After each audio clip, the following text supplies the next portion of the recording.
Morning to you all, and thanks again for joining us so promptly. Looking round, I think I actually know everyone, but I'll introduce myself anyway. I'm Jeff Alexander, Chief Executive of Gatwick Diamond Business, and we've got Mandy, Katie, and Sally with us from the team as well. So all I have to do this morning, I've got a very easy task, is to welcome Jonathan Sharrock, who by popular demand is back for his third, I think it is, Ask the Expert. So that I think that is something of a record, to be honest with you, Jonathan. Jonathan, of course, is and the organisation he's chief executive of, Coastal Capital LEP, are very key players for us. To some extent, Jonathan might disagree with me, but they are our sort of link with national government. You know, they have a very important role in terms of our region, but also looking up to government and linking the two. One of the huge challenges Jonathan has at the moment, I don't want to steal his thunder, but it's making sure that we as a region, the Gatwick Diamond, the wider coastal capital area, and indeed the southeast, get our fair share. We're not asking for any more of the support in terms of investment that we need from government. And I know from personal experience what a huge challenge that is. So Jonathan has got a very sort of open agenda this morning. We haven't tried to pin him down. I think he's going to offer reflections on how things are developing in terms of plans for building back stronger, smarter and greener. And of course, there's two huge contexts in which he's working in at the moment. So I think there's a few too many of us to do introductions, Jonathan. I think it would take up too much time. So over to you. Thank you, Jeff. Good morning, everyone. I didn't know I was the most well-travelled speaker of the Gatwick Diamond Business Circuit, but I'm very pleased to hear that. It's a nice start to the year. And I'm afraid I don't know everyone on the call yet, but I do know plenty of you. So it's very nice to see you and to meet you for the first time in that case. Jeff was encouraging me to do a kind of acoustic set today. So rather than belting out the stadium pleasers and talking about Gatwick 360 and Stronger, Smarter, Greener and sharing the slides that I've shared with you before, I'm not going to do that. But those slides are available if anyone would like to just me to refer back to them. But to tell you the truth, I'd rather not, because I think it's absolutely the time to have a little bit more reflective view. And from my point of view, it's really important opportunity to get observations and corrections from you if what I say doesn't ring true. So I'll give a little bit of kind of overview and talk for maybe 10 minutes, and then I'd love to take a discussion forward from there, if that works for all of you. Yeah, Jonathan, that's great. Just to butt in for a second, because I forgot to say it up front. Can people please make good use of the chat facility for not just questions, but observations, comments as well. So I'll be watching out for anything that comes through, and then we'll feed that into the chat session that we have with Jonathan later this morning. So I guess sorry to interrupt, Jonathan. Not at all. I wanted to kind of cover 4 themes, which I think they're kind of questions really, which I'll try and answer and then take from that. So the first question is, what will the government do in terms of regional policy in 2021, and what does levelling up mean for us in the southeast of England? Then I'm going to just take a little bit of an overview of lockdown and ask the question, is lockdown good for our regional economy? Question mark. And then I'm going to cover COVID, and then I'm going to cover Brexit. But those last 2 issues I'll probably say a bit less on, either because they're coming up slowly or we're all a bit fed up of talking about them in the case of COVID. So the first question, what do we expect politically? I think it's really hard to say. As Jeff said at the beginning, the government is elected with an agenda of levelling up, and explicitly levelling up means the North and the Midlands, specifically the towns of the North and the Midlands that haven't benefited from economic growth for the last 30 years. So none of us should be in any doubt that our region doesn't fit naturally on any ministerial list of places that require attention, even though we have significant challenges, and even though, you know, because of the effect of COVID on Gatwick Airport and the Gatwick Diamond economy in particular, you know, that really does put us right at the top of the need table in terms of economic crisis. So it's a bit unfair, I think, is probably the starting point, and that's something that we need to try and rectify. We can expect sort of a couple of things to happen within the next few months, and really waiting with interest to see what they are. So the first is that the government will announce, I think in either January or February, how they propose to invest in regions in order to deliver this levelling up agenda. And the Chancellor alluded to this in his autumn statement. And we're looking for, you know, some headline things like how much money will come to the South, how will it be distributed, what will the balance be between crowd-pleasing political investments that you know, local MPs might like to see, and more significant investments in the things that our economy needs. And I think it's that last point that's the most important. One of the great things about Gatwick Diamond, I must say, is that all of the politicians, regardless of party, are very sensible about the need to invest in things that are going to really have an economic impact. You know, we have very little grandstanding from local politicians about you know, local pet projects or white elephants or anything like that. You do have that in some parts of the country. You don't have it around here. So I think there is a very strong recognition locally that, you know, we need to invest in our infrastructure, our transport infrastructure, fibre infrastructure. We need to make sure that our business infrastructure is working properly. And frankly, we need to invest in the urban centres. And Crawley, obviously, very interesting to this group, but it's also true in Hawley, it's true in Redhill, it's true in Burgess Hill and East Grinstead and Horsham and many other places too. You know, investment is needed in public realm. I think the big question is how much money are we going to get? And the other big announcement that's going to happen now that we've left the EU is what will be the replacement for the European structural funds. So when we were in the EU, vast amounts of money were spent on regional policy. Very little of it came to this area. You know, it went to places like Northern Ireland and Merseyside and Cornwall, which met the European criteria of being deprived regions. The opportunity now is the government can identify need in its own terms, and we need to see what that means. And that's really relevant for things like skills and helping people get into the labour market and investment in infrastructure.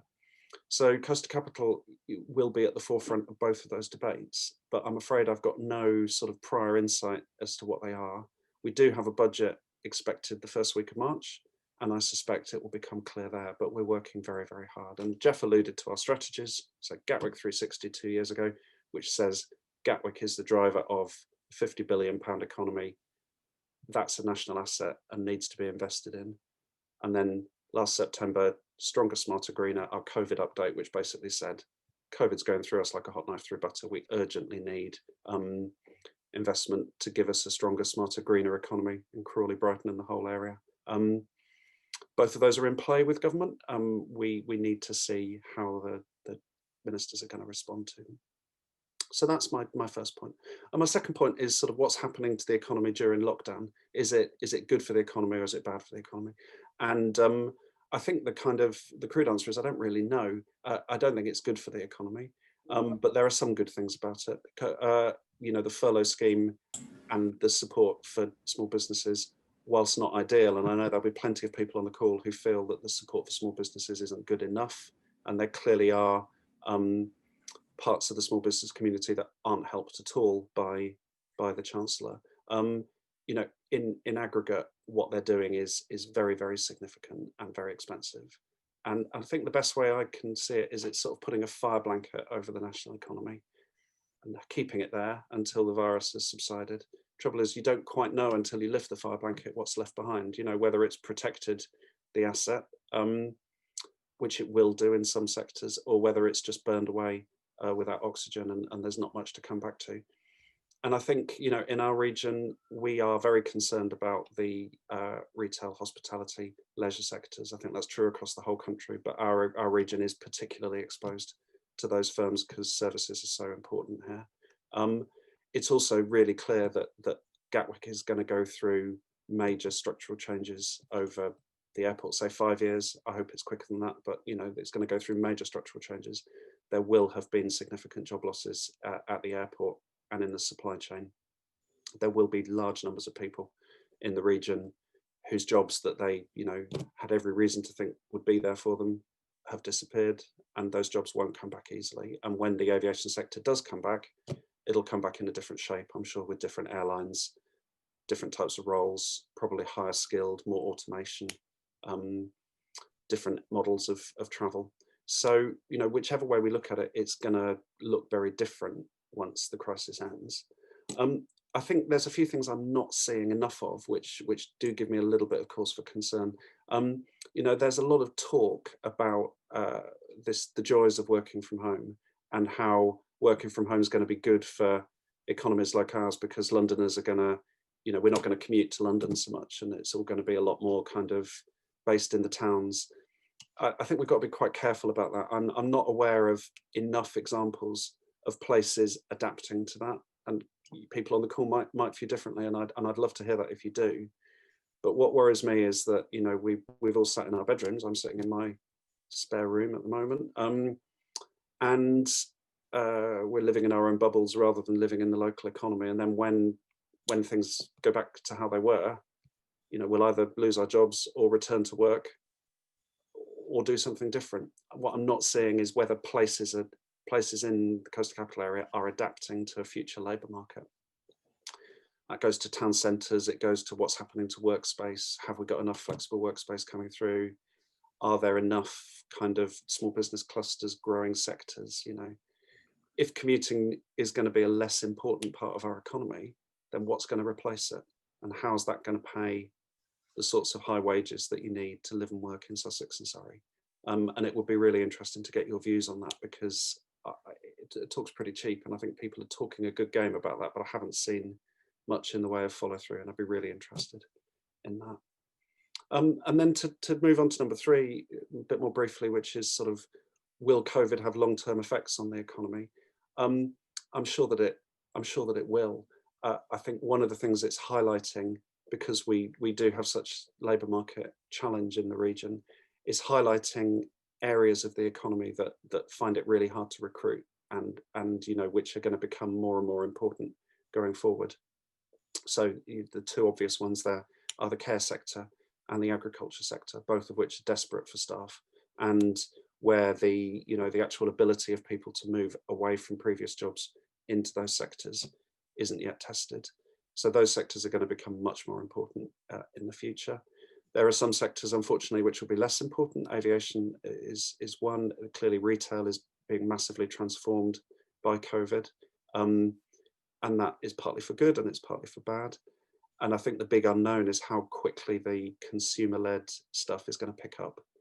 So we all enjoyed Eat Out to, what was it called? Eat Out to Spend Up, Eat Out to Help Out last summer. I think COVID enjoyed that too, because people say that sort of spread the virus more than anything else. But actually, we need to understand whether those sectors are going to come back strongly when this ends in a few months' time, and how other sectors are going to go. I'm a little bit disappointed at how some of the sectors that seem to have really big potential from this haven't necessarily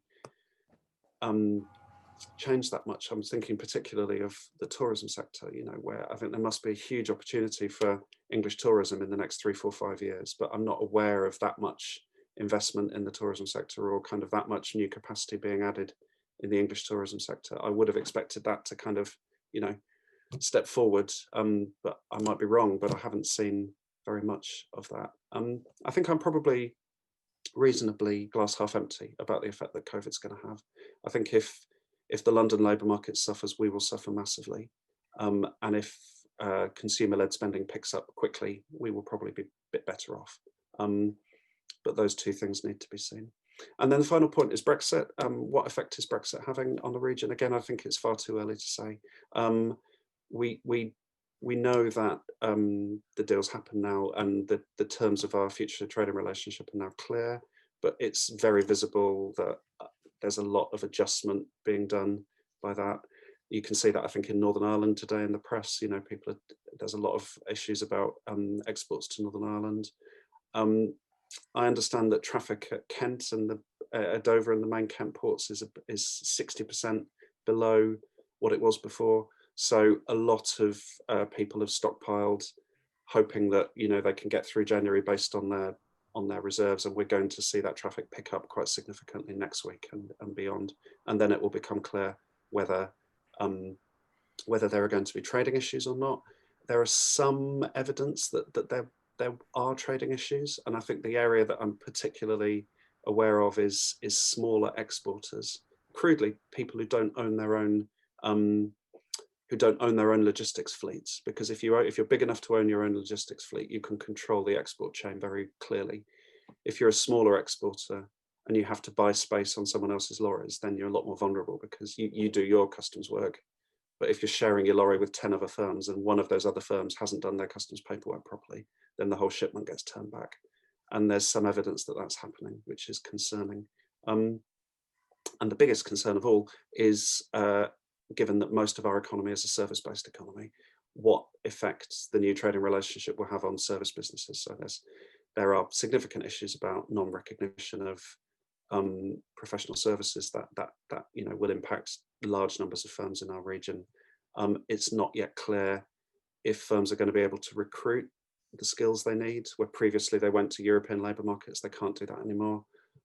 It's also not clear how things like sales forces, or you know, kind of after sales on manufactured goods or things like that, how those are affected, because those people are no longer recognised in European markets. So it's not clear whether that will have an impact.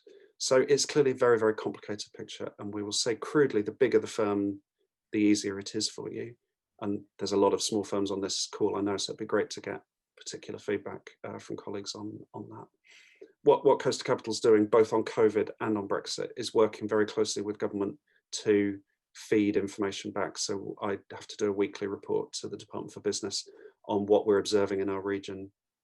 Our Growth Hub, that I hope you're all familiar with, our Growth Hub helped 6,000 businesses last year, which is 3 times the number of interventions that we've ever made before. So it's been very, very heavily used and running very hot, but you know, we're absolutely there to provide help, and Department for Business are giving us more resources to advise both on COVID and on Brexit issues, which we're always delighted to do.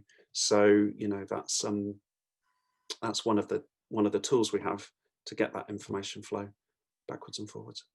I will finish there. I think, you know, there's an awful lot going on. None of it is easy, and really over the year ahead, you know, things could go in any direction in terms of the economy. But obviously, the sooner COVID is over, the better. There's a lot of reason for optimism from the vaccination program, but I don't know, and I guess no one really knows sort of what the return to normal looks like. It won't be like it was before. I think that's pretty clear, and we all need to make sure that we're sharing information, so when it does come back, we've got the best chance that we can to get the economy back up and running again. I'll stop there. I hope that's helpful, and I'm really interested in comments. Thank you. Thank you, Jonathan. That was excellent. An excellent acoustic performance, I think you described it as. I'm glad you mentioned the Growth Hub towards the end there. The Coast Capital Growth Hub does excellent work, and I know that Sally is in touch with the team at the moment about setting up an event, you know, with the Growth Hub, so we can help to sort of promulgate the what they do and the support that's available. So I'm going to hand it over to people for questions and observations, but to abuse my position of power, as someone else has done recently, I would just like to ask one question. And that's really for an update. You know, I know, and you've reported before on some of the key investments that you're really pressing hard for from government. You know, we have one excellent investment going on, which probably at the moment isn't getting the attention it deserves. And that, of course, is the Gatwick Railway Station, which was C2C, Gatwick Airport, the government and others contributed to. And I know that is progressing. One of the upsides of COVID, if you like, is that it's been easier for that work to progress than it would otherwise have been. So that's going really well. But I know there are 2 or 3, certainly 2 come to mind, very key initiatives that you're pressing for which will be of particular value to the Gatwick Diamond? Yeah, thanks, Jeff. It's a really good point. So we have invested 325 million over the last 5 years in 140 local investments, one of which is Gatwick Station.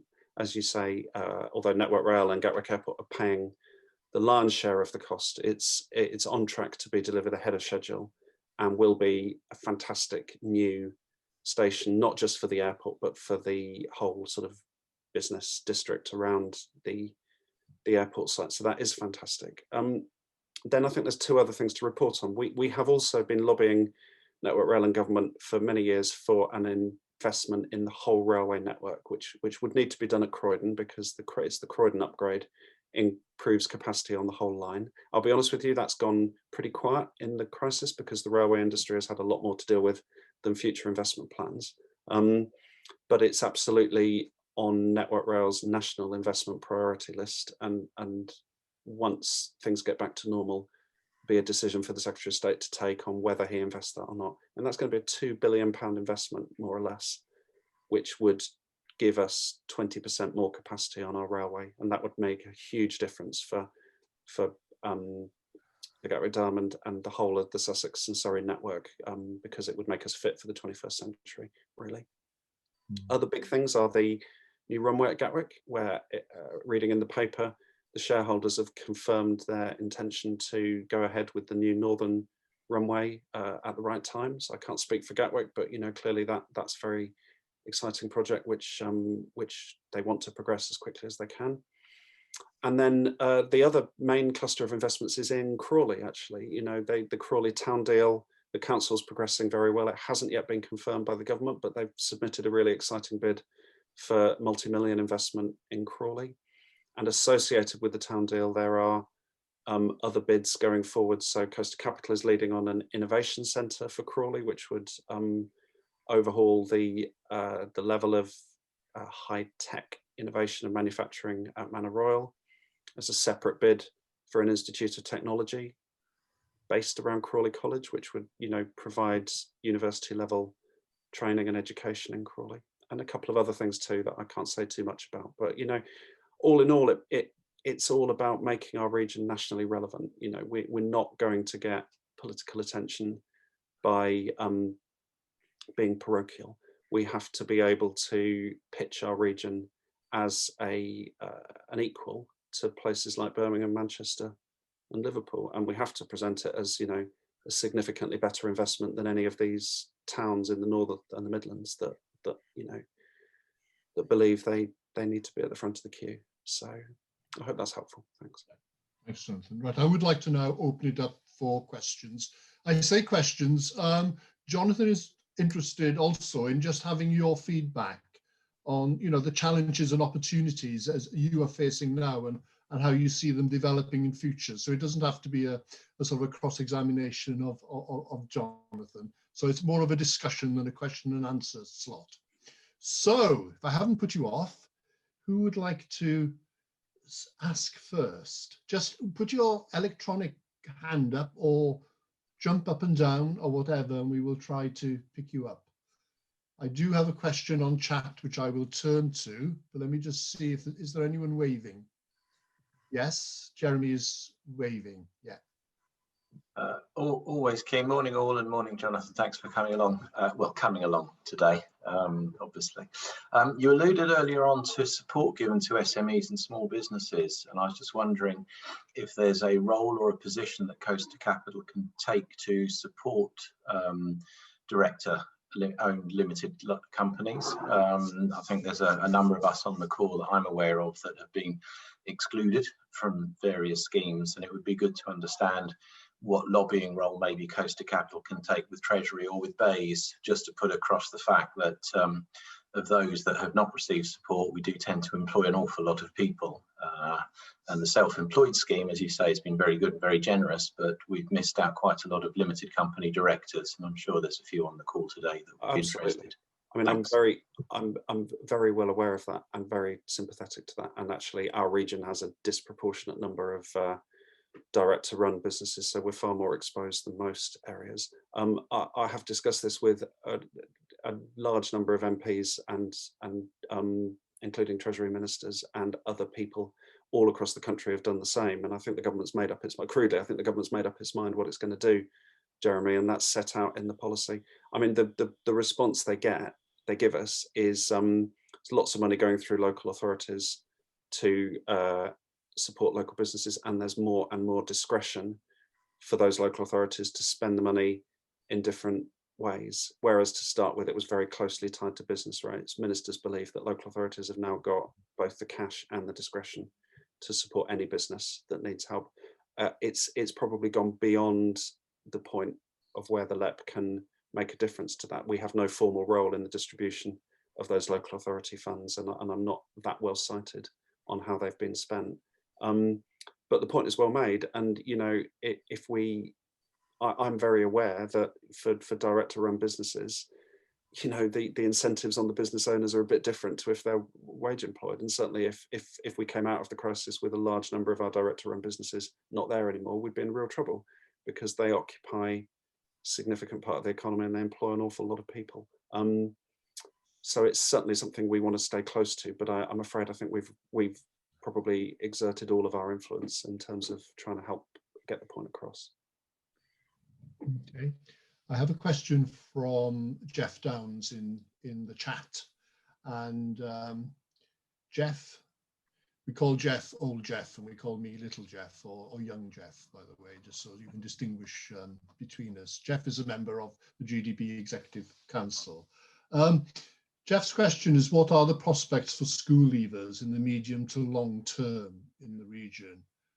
I think that's a huge issue in terms of the impact all this is having on young people. What a phenomenal question. Yeah. Well, so, okay, declare an interest. I've got two teenage daughters, one of whom's in the first year of sixth form. And I think you know, it's pretty clear that there's going to be at least 4 year groups that are profoundly affected by this, because I'm sure, I'm no educationalist, but you know, the impact on learning for 4 cohorts who've gone through GCSEs and A-levels during this time is going to be profound in terms of their learning and their view of the world. So I think it's a really, really significant issue for society as a whole, and I worry about it a lot as a parent. I think with my work hat on, it's also pretty troubling. I mean, you know, we have a long-standing problem in this region of not being attractive to graduates. So, you know, people who grow up in Sussex and Surrey leave to go to university, because that's what happens, isn't it? You know, they go somewhere else in the country, and very few of them come back.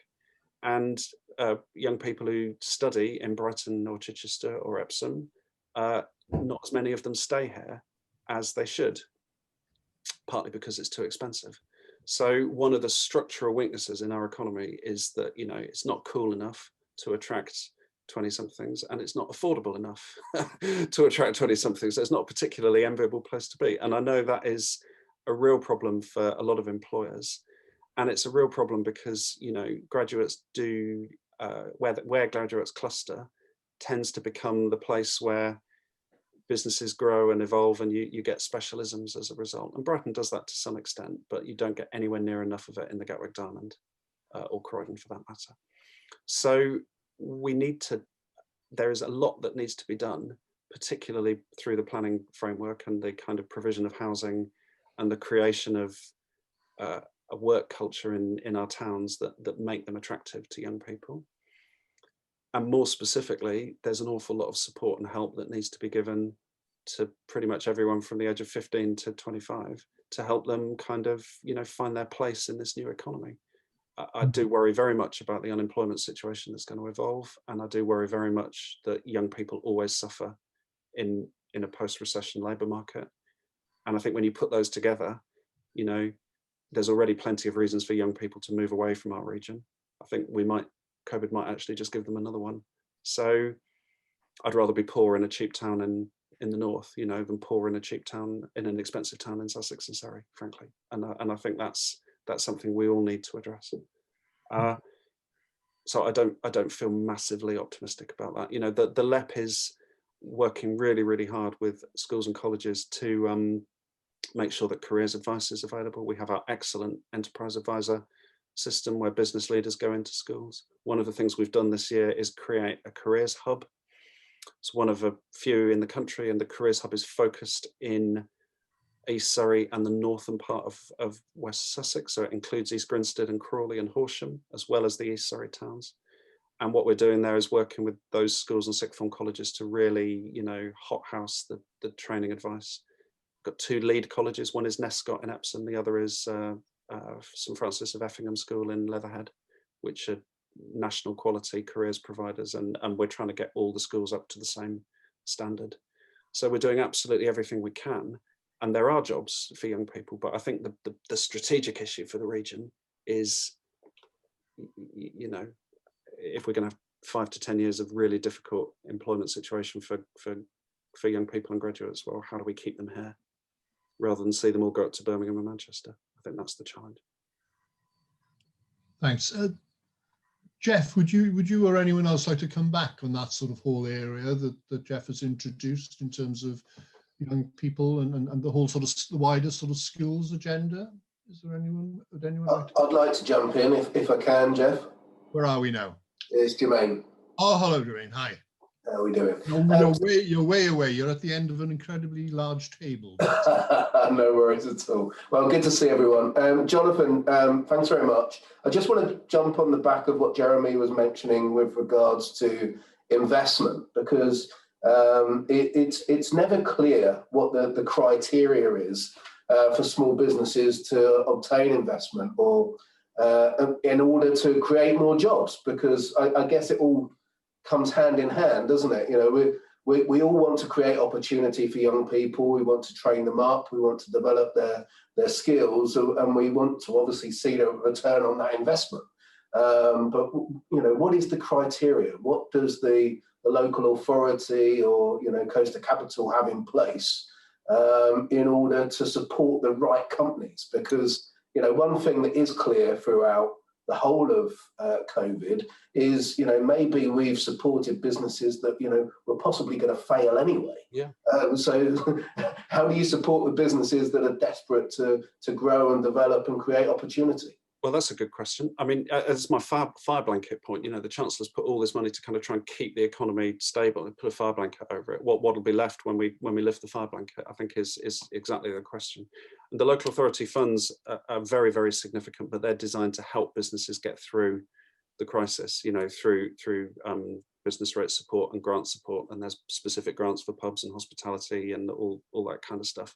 How much cash did some of those businesses have already in the first place? You know, I think that's the problem, isn't it? I appreciate that. Many businesses, you know, kind of by losing their markets, they've lost their cash flow, and that's a really significant issue. What the LEP has been able to do is small but perfectly formed. I mean, we've reached the point now where we've kind of spent all the money that government gave us. So we're waiting to see what the Chancellor gives us in the budget. If he gives us any more, what he gives us and what he wants us to spend it on. But over the last 12 months, we've made absolutely sure that everything that was left in our bank account has gone out. So we have run 2 phases of a business grant program designed to complement what the local authorities do and designed to basically help businesses adapt to COVID. So that was money to help invest in new capital, invest in new business, invest in new things for a business that was going to pivot to a new way of working during the crisis. And we've helped about 100 businesses there, and they, you know, we're really, really proud of that. But we've spent all our money now, so we need to see what the Chancellor produces in the budget. I think it's absolutely what we're waiting for now. One thing that's obviously clear is that the furlough scheme has helped a lot of us to retain staff.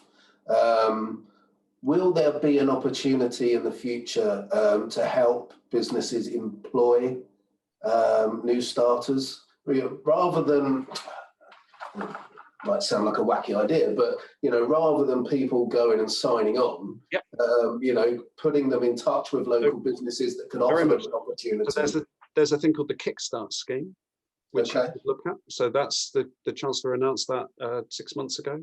You can talk to your local college group. Crawley College are excellent at this. I'm sure all the other colleges are good.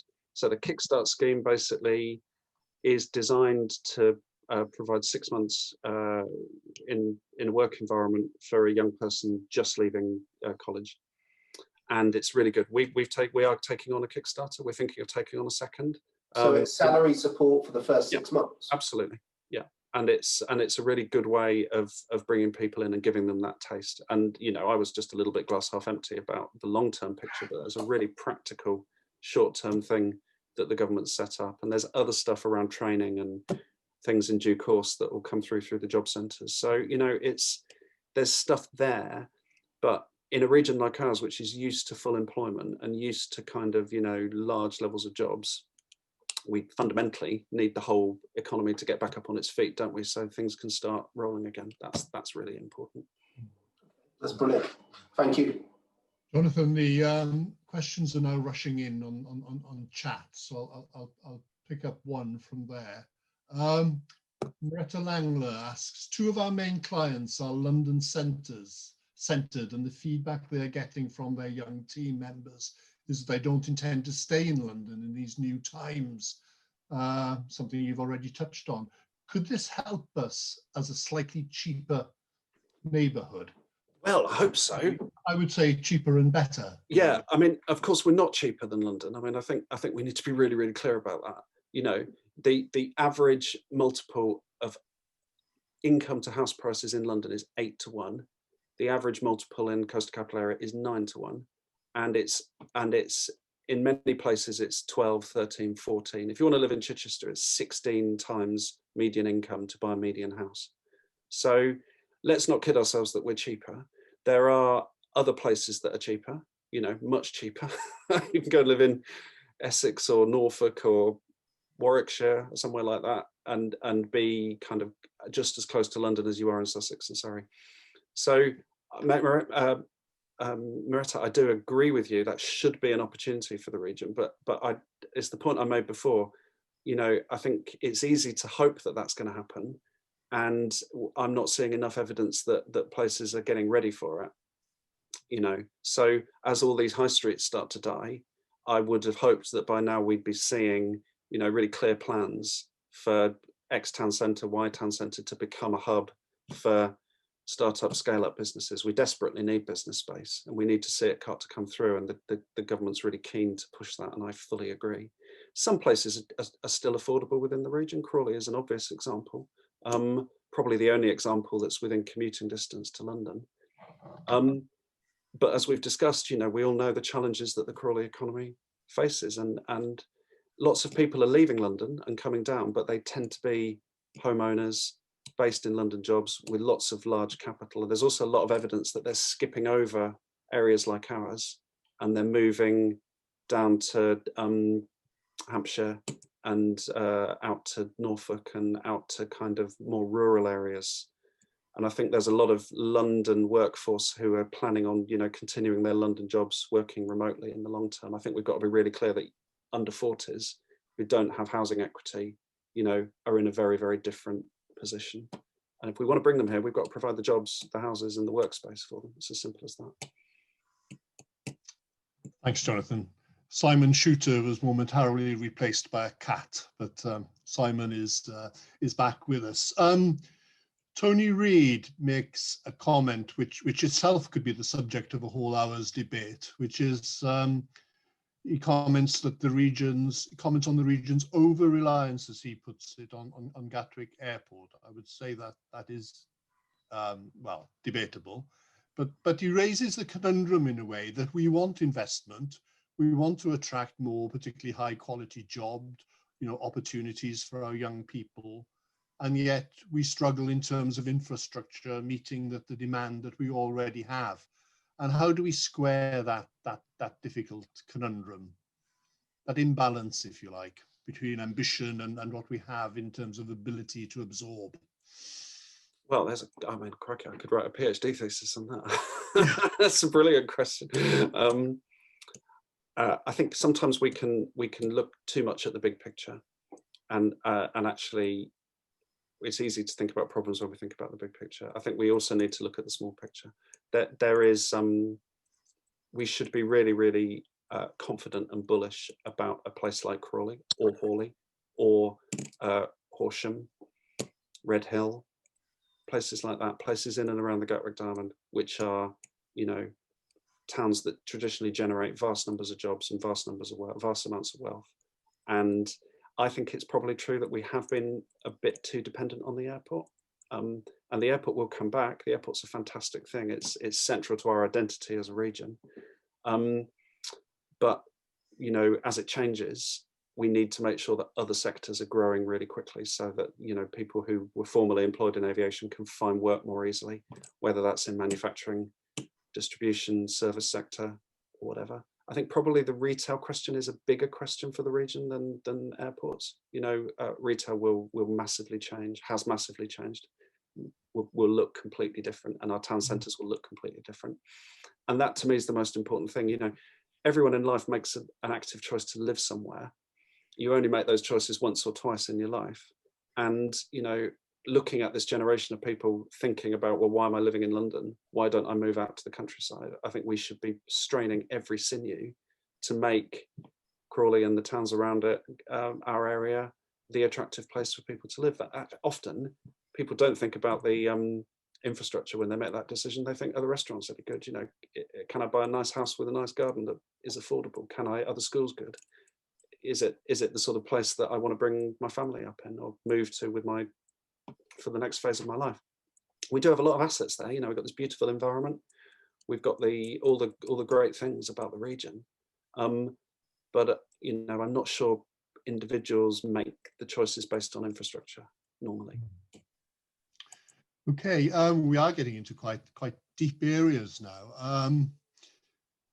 I would say, actually, a personal observation, I would say that we're not making the most of the airport in terms of the economic advantage it should give us.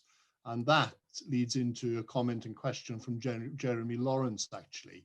So given the advantage we've got, the airport is one, proximity to London is another, you know, contacts with Europe, despite quite current difficulties. So Gerry asks, you know, why is our productivity level, you know, nowhere near what it should be in UK or international terms? And you've identified that, I know. And he asks, is it because of underinvestment in our businesses specifically? And he's from the IT sector. So unsurprisingly, he mentions investment in IT, automation, but also infrastructure. Yeah. So what is, with all our sort of natural advantages, what is holding back our economic performance and particularly our productivity? So that was Gerry, yeah? I can see Gerry on the screen. So Gerry, waving, before the crisis, our productivity was better than almost anywhere else in the country. If you looked at the earnings per head in all the local authorities across England, in Crawley Borough, it was 8th highest in the country. So the actual productivity per head in Crawley Borough was higher than anywhere apart from central Manchester, the City of London and the West End. So higher than Reading, higher than, you know, Manchester, Birmingham, just fantastic, off the charts. And I'm going to be really interested to see what those stats are next year, you know, once we've come out of the crisis and settled down again. What was so good about it? Well, you know, the airport, Manor Royal, all the kind of competitive advantages of this area were just firing on all cylinders and brilliant, and we never had it so good. What do we need to do to rectify that? Well, I think it's come up actually so far. We need to, you know, learn to be less reliant on the airport as a source of jobs. We need to make sure people have got the skills that they need. I think we've got a huge skills challenge in the regional workforce. A lot of people have been used to jobs that were baked in and kind of never changed, often connected to the airport and retail, hotels, things like that. You know, they're going to go. And what are those people going to do in future? So there's a skill. I think my main answer to how do we improve productivity would be skills, adult skills in particular. Lots of people in their 40s, 50s and 60s without any qualifications who need to retrain and get a new career. And I mentioned earlier, you know, agriculture, social care, these are the sectors that are going to grow really quickly. And there will be others that come out of this new trading relationship that I don't quite know yet. And that's where we're going to have to point the people, frankly. Okay. If you look at the drivers of productivity, innovation is obviously one of them, which is one of the reasons why I've, you know, personally is so supportive of the proposals for the innovation centre, We are not as innovative as an economy as we should be. Although I must say, having said that one of the plus sides of COVID, if I can put it that way, is the speed at which businesses are adapting. Not all, but many are adapting well and demonstrating the importance of that. There's a number of points being put in the chat. They're not so much questions. They're further information on, for example, how you can access the Kickstart scheme, including through one of our members, Freedom Works. But people can look at that for themselves on the chat line. Can I look around with the help of the team to see if there are any more hands waving? We've got time for a couple more questions. Jermaine's got his hand up. Sorry. Jermaine.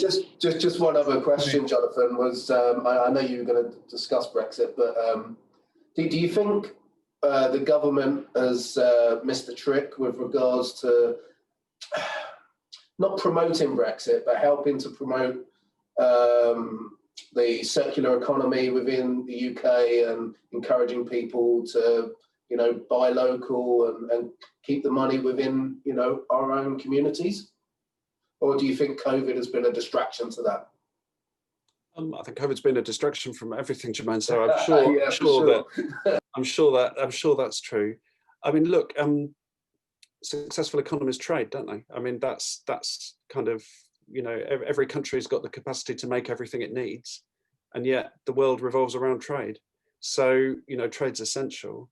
What Brexit does is it's going to make us much more international, much more focused on all markets, European and other markets, and it's going to require businesses to step into that space. So as a region, our single biggest asset is Gatwick Airport, unquestionably, because there's no other part of the country, apart from central London, that allows you to travel so well internationally. And I think, as a region, we need to decide, are we going to take that advantage or not? And that's probably the way I'd see it.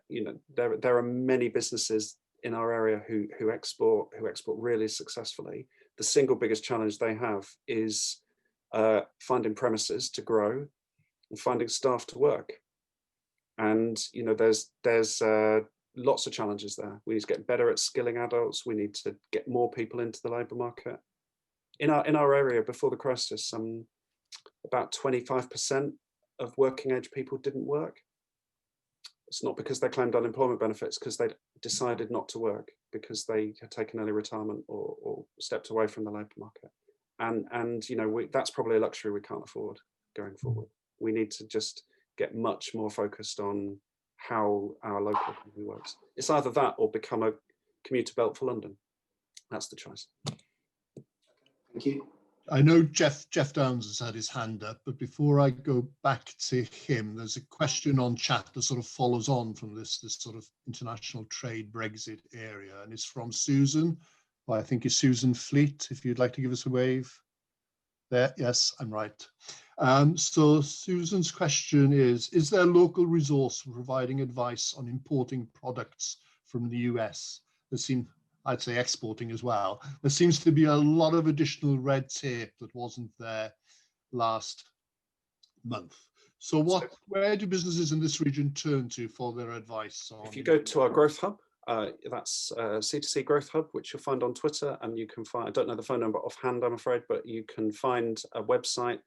If you fill in an online form, Susan, with a question, I've got a team that will come back and help you. And either they will be able to help you on that themselves, or they will refer you to one of our growth champions, which is a network of kind of experts in individual cases who will help you out. It's a free service, and you should get an excellent service from that. So we'd be delighted to help you. Could I just mention on Brexit and give a bit of a plug for an event tomorrow? The Gatwick Diamond Initiative, which is our sort of sister organisation, which I also head up. We've got a joint event on Thursday with the Institute of Directors, and it's all about the impact of Brexit on the Southeast. We have some key speakers, including the leader of West Sussex County Council, the leader of Kent County Council, and senior people from Pfizer and Electa. So if you can join us for that, just go on to the GDB website, actually, because I know Mandy has put a link and Katie have put a link on the GDB website to that event. But that is happening tomorrow. Jonathan's colleague as well from the Southeast LEP is also one of the key speakers. Right, I've lost sight of Jonathan, but I assume you're still there. I'm still here, Jeff. Yeah. Right, I just can't see you anymore. I'm just checking to see if there are any more sort of actual questions as opposed to information. I've had a private question. Oh, sorry, Jonathan. Do you mind if I come back to Jeff, because he's going to get please. cross with me otherwise? I forgot about him. Jeff, you go ahead. I totally forgot. Yeah, just following up on your points about Gatwick Airport and the opportunity for export. I just wondered to what extent Gatwick should think about repositioning itself away from its sort of bucket and spade image and concentrate more on airlines that are, flying on business routes around the world in the light of the export opportunities that we have. Yeah. So I think the bucket and spade image is a bit out of date, actually, Jeff, which is not criticism, because a lot of people say that. But actually, before the crisis, Gatwick was the biggest hub in Europe for EasyJet, which is I think something like 1 in 3 EasyJet passengers are business passengers. Is also a hub for British Airways, for Virgin, for Emirates, for massive global networks. There were some package holiday things, but the big package companies are long gone now, and people travel in a very different way to what they used to. I think the point, the kind of Gatwick has always been a people-based airport. It's always had very innovative airlines and has always carried passenger planes rather than freight planes. They put freight in the belly of the passenger planes, so it's not as specialist in freight as many airports are. But I think that's its strength, actually. I think at the end of the day, our economy as a country, and absolutely our economy as a region, is a service economy. Any manufacturing that we have it tends to export its stuff by sea because it's big and innovative stuff. Most of the value in our economy comes from service industries, service exports, tourism, professional, all that kind of stuff. And Gatwick is a really, really good place for that. Now, clearly, if there's demand for more freight, they'll provide more freight. But it's a bit more of a complicated picture than I understand. I mean, I think actually the single biggest thing that the region could do to kind of make Gatwick a success is to start to talk about it in a positive way. I think if you think about the country at the moment, it's full of regions preparing to grab the Chancellor's eye and get as much money as they can. I think we're pretty much the only region where, when you talk about the airport, people start to worry about whether a runway is a good thing and worry about this and worry about that. It's just not something they're worrying about in Bristol or Birmingham or Manchester, certainly not in Yorkshire and Scotland and Northern Ireland and Wales. So as a region, we need to be able to talk positively about our airport. And once we do that as a team, then we'll start to have a national impact. It's my view. Gatwick is developing, prior to all that's gone on in the last 12 months or so, a really strong international network of long-haul connections. And I think when that opens up again, it's going to be incredibly important, particularly, I think, not just passengers, but the high-value freight, which, as Jonathan says, travels in the belly of passenger aircraft rather than sort of freight aircraft. I do think that's going to be a very important part of the mix going forward. Jonathan, you'd picked up a question which I'd missed. Or someone has emailed me privately, so I won't say who it is, just asking if I could say a few words about the environment and the environmental economy, which is a very, very important point, because I talked earlier about our need to be competitive as a region. One of the things where we win hands down over most regions is the value of the green spaces around us, whether that's the Downs or the Surrey Hills or the coastline not that far away, all the beautiful green space. So I think everyone needs to be aware of the value of green industries. The government's very keen on green industries, and what we do really well in this area is several things. I think the main one is our natural capital, the value of our natural capital. So there's a lot of interest about how we invest in our green spaces, improve biodiversity, improve carbon capture, make them more accessible to the public. You know, just everyone looks at green fields and thinks, oh, lovely, it's a green field, I don't want any houses on it. Actually, that's not really the point. The point is that a lot of the environment is really precious and really valuable. Hopefully in due course, there'll be an economy around that. It'll develop jobs. There'll be careers out there for people to kind of invest in the environment, and the government is very supportive of that. And I think one of the opportunities of Brexit is the ability to kind of, you know, replace some of the current bits of land use in the countryside with much more environmentally friendly, environmentally beneficial things, which we're fully supportive of. So it's really good to have that question asked. Thanks. Gerry, I told you have your hand up. Oh yes, yeah. I was just going to ask. At the beginning, you mentioned, Jonathan, that that there's likely to be more investment in the north because that's, you know, there's been underinvestment there with the government funding for a long time, probably. But and obviously, you're fighting for getting investment, you know, continued investment in the southeast, naturally, because that's you know, there's a lot of strength there to be bolstered up. But assuming that we don't get as much as you'd hope for, then is there still a positive outlook? I mean, is there still a benefit to us in the southeast if investment does go into the north directly? Oh, I think so. Yeah, and I think that's an excellent question. We should never position ourselves as against investment in the north. I mean, the government was elected to do that. That's democracy. So no point complaining about it. It's about making sure that we benefit as much as we can from that. You know, take HS2 for example. I never understand why people are opposed to HS2. There's nothing better than £50 billion investment in the economy, guaranteed by the taxpayer here and now, and you know, huge opportunities for engineering firms, for rail firms, for, you know, young people looking for a career to get trained in the wonderful world of railways. I think there's significant opportunities. And, you know, as Manchester, Birmingham and all the other places start to become global cities in their own right, we will start to feed into their supply chains and their kind of business networks like we do at the moment. At the moment, we're very entrepreneurial, very, you know, flexible, successful region. We'll have to adjust our markets, both because of Brexit and because of things like that. Mm-hmm. But you know, a big part of the point, I think, is how do we keep our region to be entrepreneurial, to be innovative, to be successful. There are elements of complacency that come into the regional debate, you know, about we're fine as we are, we mustn't change. Of course we must change because the world is changing really quickly and we've got to change to do it. But no, I'd be delighted to be a big part of a growing Manchester economy. I mean, if that pays the bills, that's what matters, isn't it? Okay, we are drawing to a close now. It's 10:59. Have I missed anyone's hand up or anybody got a burning question? No. Jonathan, I'm not going to let you off the hook yet. I now want you to gaze into your crystal ball. I want you to step back from current problems and challenges. I want you to think, you know, in 10 years' time, what do you see as the great strength of the Gatwick Diamond coastal capital regions that are really going to develop and take us forward as an economy, and you will be driving support for them?